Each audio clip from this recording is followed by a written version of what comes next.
Hi friends, welcome back! Today we're going to trap an ice cube. You're going to need water, oil, food coloring, and an ice cube.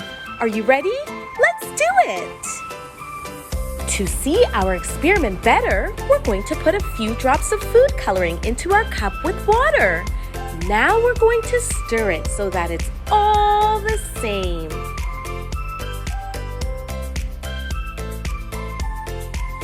Now, let's pour some oil into our cup with water. You will notice that the oil will quickly begin to rise to the top. That's because the oil is lighter. This means that the oil is less dense than the water.